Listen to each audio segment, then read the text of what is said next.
High friends, welcome back to my channel Boni's lifestyle. আশা করছি তোমরা সবাই ভালো আছো, আমিও খুব ভালো আছি। তো অনেক দিন বাদে তোমাদের সাথে একটা রান্নার রেসিপি নিয়ে চলে এসেছি। খুব অল্প তেলে কিভাবে আমি চিকেন রান্না করি সেটাই তোমাদের সাথে শেয়ার করছি।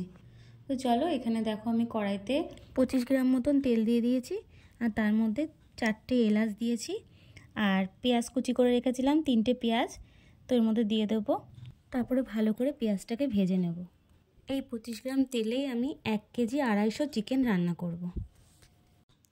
আর চিকেনটা এত কম তেলে রান্না করছি বলে যে টেস্ট হবে না তা কিন্তু একদমই না, চিকেনটা খুবই টেস্ট হবে।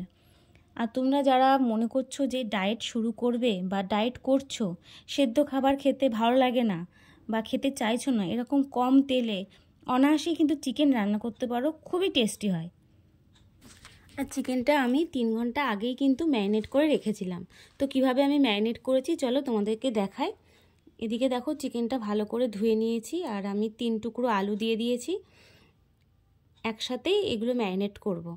তো এদিকে তোমার ম্যারিনেট করার জন্য আদা, রসুন, টমেটো, কাঁচা লঙ্কা আর শুকনো লঙ্কা নিয়ে এটা পেস্ট করে নিয়েছি।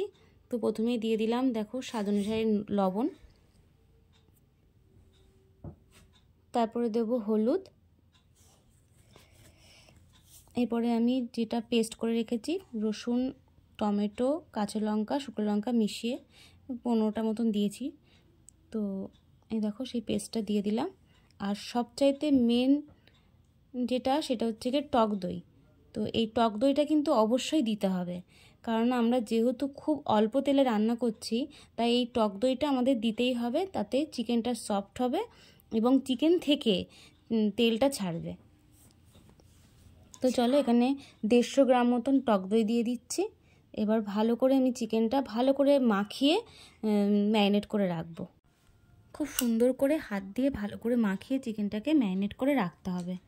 চিকেনটা যত বেশিক্ষণ ম্যারিনেট করে রাখা যাবে তত সুন্দর সফট হবে, চিকেনটা খেতেও খুব সুস্বাদু হবে, মনেই হবে না এতটা কম তেলে রান্না করা হচ্ছে। তো দেখো আমি আগে থাকতেই চিকেনটা ম্যারিনেট করে রেখেছিলাম। পেঁয়াজটা ভালো করে ভাজা হয়ে গেলে তারপরে আমি চিকেনটা দিয়ে দেবো। আর রান্নাটা পুরো দেখো, তোমাদের কাছে এটুকু অনুরোধ রইল, কারণ রান্নাটা শেষ পর্যায়ে না দেখলে তোমরা বুঝতে পারবে না যে চিকেন থেকে কতটা তেল ছাড়ে এবং কতটা টেস্টি হয়। তোমরা দেখলে বুঝতে পারবে। বিনা তেলেও কিন্তু চিকেন রান্না করা যায়, তবুও যারা একদমই মানে তেল ছাড়া খেতে পারো না বা খেতে চাচ্ছ না, এরকম থাকলে তো এরকম অল্প তেলে রান্না করতে পারো।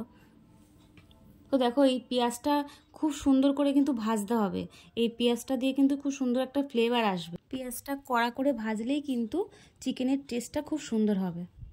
তো ম্যারিনেট করা চিকেনটা পুরোটাই দিয়ে দিলাম। এবার গ্যাসটাকে একটু হাই ফ্লেমে কিছুক্ষণ কষিয়ে নিতে হবে। চিকেনটা একটু কষানোর পর গ্যাসটা কমিয়ে দিয়ে ঢেকে দিতে হবে।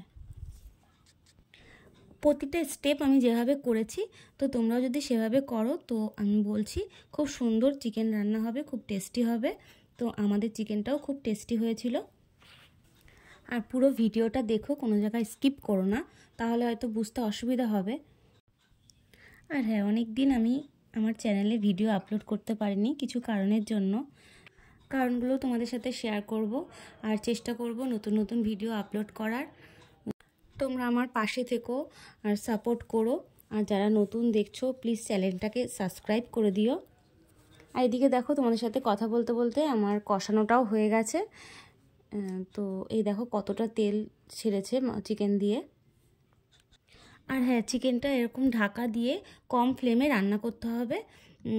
যখন কষা হয়ে যাবে তারপর আমি গরম জল দিয়ে দেবো। আর দেখো কষানোর ফাঁকে আমি রসুন আর 2টো কাঁচা রসুন আর 4-5টা মতন কাঁচা লঙ্কা দিয়ে দিয়েছিলাম, আর একটা তেজপাতা। সেটার ভিডিওটা করা হয়নি বলে দিতে পারলাম না, সরি।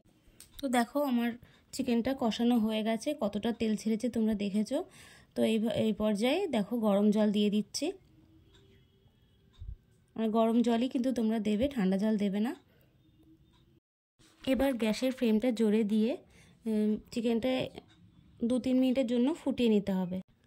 তারপর ফুটে গেলে আবার গ্যাসটা কমিয়ে কিছুক্ষণের জন্য চাপা দিয়ে রাখতে হবে, আর তার আগে একটু গরম মশলা ছড়িয়ে দিতে হবে। ব্যাস, তাহলেই চিকেন রেডি। দেখো আমার চিকেন পুরো রেডি। কতটা তেল ছেড়েছে আর দেখো, দেখেই তোমরা বুঝতে পারছো কতটা টেস্টি হয়েছে।